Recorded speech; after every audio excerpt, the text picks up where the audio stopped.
Alright, welcome back to Pokepedia, entry number 14, Vulpix. Remember to like if you like, and subscribe down below for more videos. Alright, so the schedule is always look at the basics and stats for Vulpix and its evolution Ninetails, battling and killing rules with Ninetails and Vulpix respectively, leveling up in the game in respect to Vulpix, and evolving a Vulpix into a Ninetails, tips and tricks for both evolutions, and biome spawns for each. Let's get into it. So Vulpix is one of my favorite Pokemon. It's number 37 on the Pokédex. Its evolution is basic, type is fire, phenotype is fox, height is 2 feet, and weight is 21.8 pounds. Its role in the environment is a consumer, and type is omnivore, as it eats both meat, but also foxes can eat berries as well, making it both a consumer of meat and plants. So of course, Vulpix has two stat blocks. First, its base stat blocks you can find in the Pokédex. So in the Pokédex, stats are rated on scores through 10. So it is an HP score of 3, attack score of 3, defense score of 3, speed of 4, a special attack of 3, and special defense of 4.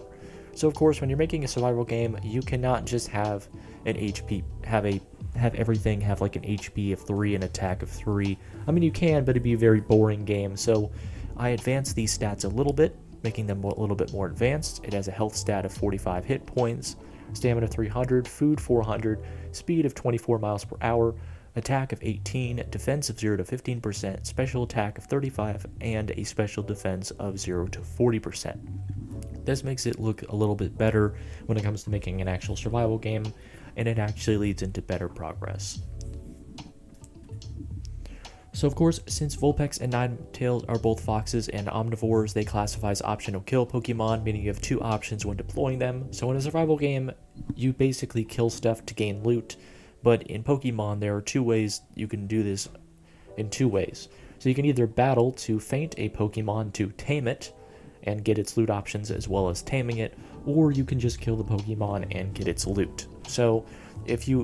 But there are only certain Pokemon that have these two options, and these are the optional kill Pokemon, which also have to have the carnivore omnivore status in order to, hunt other Pokemon for food. So if you throw with your right hand, you will deploy your Pokemon with a Pokeball to battle another Pokemon. But if you throw with your left hand, it will set it to kill.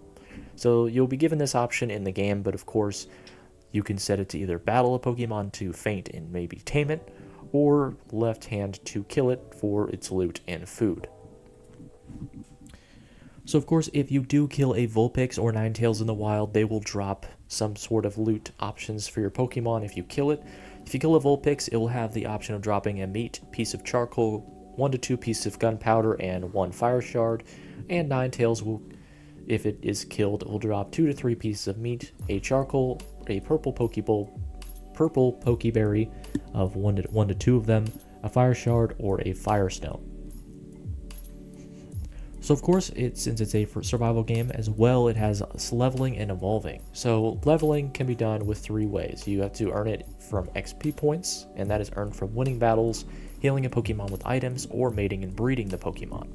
When a level up occurs, the health, attack, stamina, and defense stats upgrade, and the XP bar increases by percentage, meaning it's harder to level up to the next level. Every 3 to 7 levels, because this is a Pokemon game, a new move is able to be learned. Remember, you have a max of 4 moves, so if you do learn a new move, you have to unlearn another move.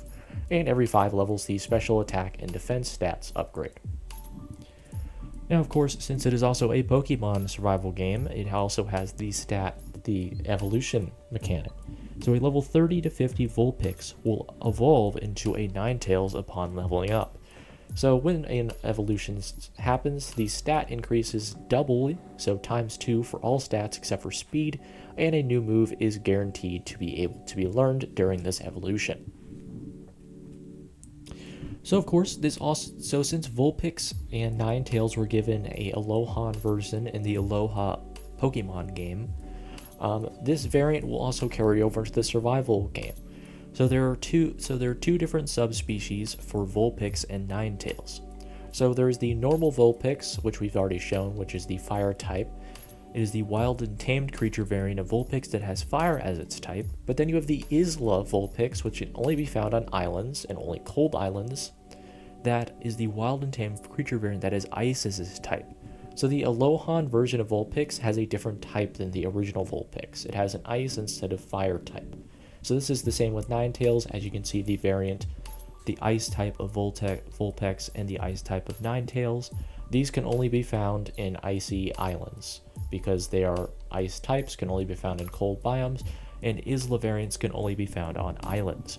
Normal variant Vulpixes can also not evolve into Isla variant Ninetails, so you can't have like a Vulpix and have it evolve into an Isla variant of Ninetails. You actually have to have the Isla variant of Vulpix to evolve into Ninetails. So that is a little unfortunate, but that just means you have to keep looking if you want the Isla variant.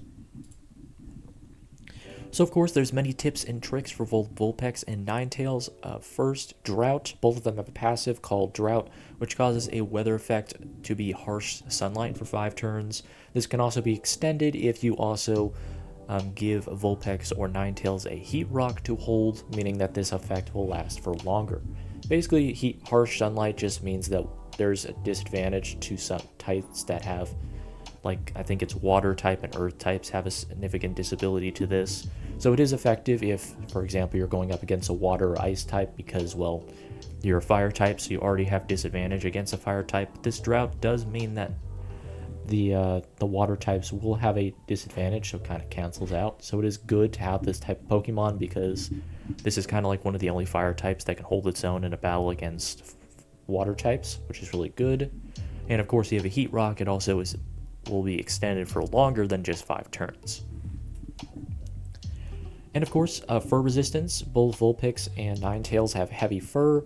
This resistance gives them 50% reduction to cold attacks and also resistance to cold temperatures effects such as freezing and deep freeze. This allows them to survive in even the coldest of environments, even though they are fire type. They also have a 50% reduction when it comes to cold attacks like ice type moves, so very effective as well. So of course, some tricks. Flash Fire is an ability for both of them. They have immunity to fire type moves. Being hit with a fire type move also increases your fire type damage, meaning that if they go up against other fire types like a Charizard, then they are immune to its breath attack, they're immune to fire type attacks, and if they are attacked by fire type moves, then their damage is boosted by 50% for a limited time. So definitely remember that if you're going up against fire types, other fire type Pokemons, and Charizards, for example, that use breath attacks as their primary mode of damage, meaning that Vulpix and Ninetails will be immune to those breath attacks, meaning Charizard can easily be conquered by a bunch of Ninetails and Vulpixes that are immune to its attacks. And of course, Cuddle. This is an ability specific to Ninetails. Ninetails can cuddle with a player to keep them warm during the night, can be used as a bed to skip the night, so Ninetails can be used as a portable bed to just sleep in, cuddle with, and use that as a mechanic to skip the night. So if you sleep in a bed, you skip the night cycle. If you have a Ninetails, you can just cuddle with them and use it as a bed to skip the night as well. So Ninetails can be used as a portable bed. Alright, and the final thing we'll look at is Vulpix and Ninetails spawns, biome spawns. Remember, spawn rates are color-coded. Blue is for guaranteed to spawn, green very likely to spawn, yellow likely to spawn, orange for few will spawn, and red for rare to spawn. So Vulpix is likely to spawn in the Redwoods and Taiga biomes, with the Isla variant of Vulpix being found in only on Taiga islands, so snowy islands. So if you have any snowy islands and they have like forests on them, that's where you'll find the Isla variant of Vulpix. Similar for Ninetails. Ninetails is few will spawn in the Redwoods and it will be rare to find in the Taiga. So a little bit more rare to find Ninetails, but it is the evolution, so the evolutions are usually harder to find than their basic forms. And of course, the Isla variant of Ninetails can be found in the wild, as few will spawn on the island Taiga. So that will cover both the normal variants of Vulpix and Ninetails and the Isla variants as well. Alright, and that's going to be the end of the video. Thank you guys so much for watching. Like if you like, dislike if you don't, subscribe if you like it. Comment down below your thoughts. Everyone have a blessed day as always. And of course, as always, toodaloo!